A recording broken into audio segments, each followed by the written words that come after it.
Nerf 503.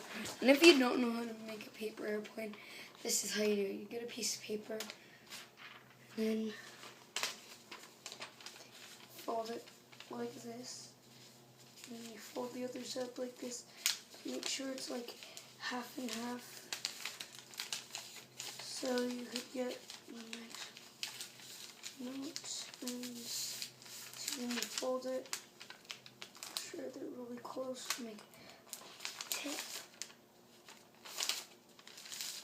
And then from when you have this, you fold it in half like this. So, and then you could fold the wings like that. And like that. And this is how it ends up walking. Make sure the tip is really pointy because that's what you need the most. So let's give this thing a test try. Okay, one over there. Yeah, once you throw it, make sure. And if you don't know how to throw, you just throw it like that.